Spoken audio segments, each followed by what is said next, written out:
All right, another episode of Sound Culture.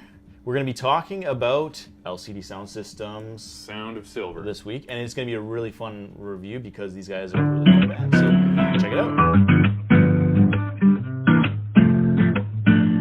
All right, we're back. Another episode of Sound Culture. I'm Tim. I'm Brendon. And what are we talking about today, Brendon? LCD Soundsystem, The Sound of Silver. That's right. This is their sophomore album.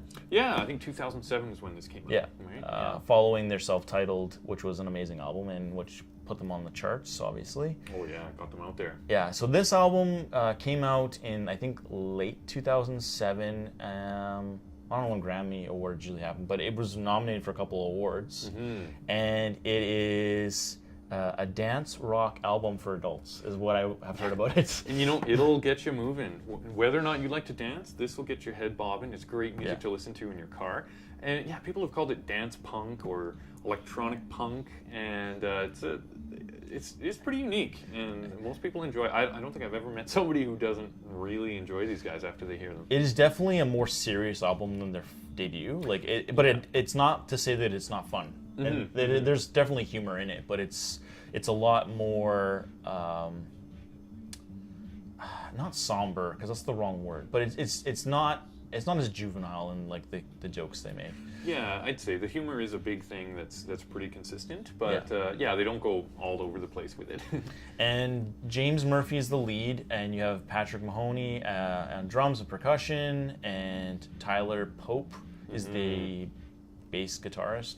And James Murphy is the man. He knows what he's doing, and he's responsible for almost all of the instruments on this. He plays the drums, the bass, he even does the clapping, he plays guitar, he plays the glockenspiel, and he also runs the label which they produce under. And he was part of writing every single one of the songs, and he has a pretty interesting history with Death from Above as well, right? Yeah. So there's this big lawsuit. As Canadians, we know about this because A, we like Death from Above 1979, and B, because there is an obvious connotation with sharing a similar name. So DFA Records is the label that James Murphy owns, and it was around before Death from Above 1979 became a band, which is why Death from Above 1979 had to become Death from Above 1979 instead of Death from Above. So just a little fun fact. I don't think it's a big deal because if you saw our last review, well, not our last, but our most recent one on Death from Above, you'll know that they've now since changed their name back. So obviously can't be that big of a dispute. But definitely. One song I just love is it's called Someone Great, and it's got they do a really good job with the synthesizer and then adding the glockenspiel. It's a really fun song. I really like North American Scum, to be honest. I think that one's a great track, and it's gritty, and it's, it feels very vulnerable. I also really like New York, I Love You. Yeah, that's a great one too. And I have a soft spot in my heart for New York because I visited New York in 2006. So it was right around the time that LCD Soundsystem was becoming popular, and they're a band from New York. And then their follow-up album was released around the time that I was graduating from university, and then this song came out. So when Brendon was reminding me of this album, I was listening to it, I was like, holy shit, I love this song. I forgot all about this. So that is exactly why you should be listening to this album, because people forget about great albums. Absolutely. If you guys like them too, I'd recommend Boards of Canada.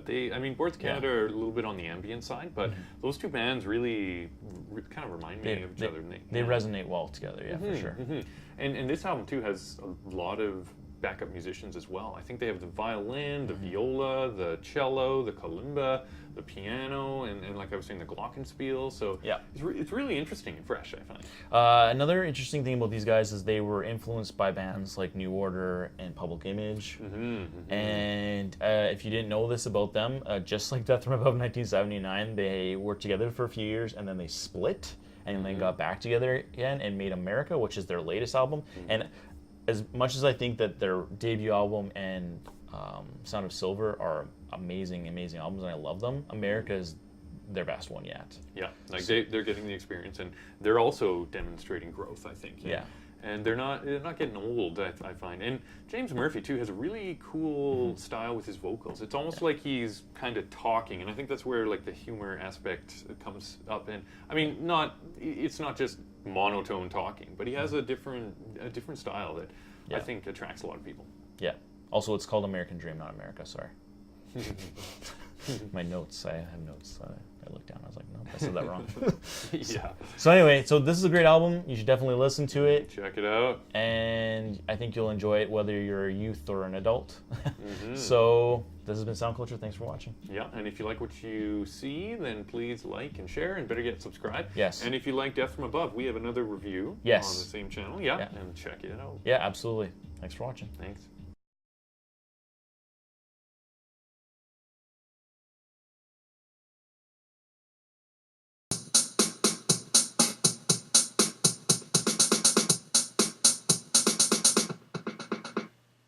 Before they were a band. Oh, And, okay. and apparently it wasn't even like a big deal, but they just didn't want to Yeah, association or whatever. yeah, man, that's the way to go, dude. Like, ultimately, I think everyone should produce their own stuff for how easy it is. You know what I mean? Like, you can go to any recording studio and pay them $60 an hour or something. Yeah. Spend, I don't- maybe 40 hours, and you got yourself an album.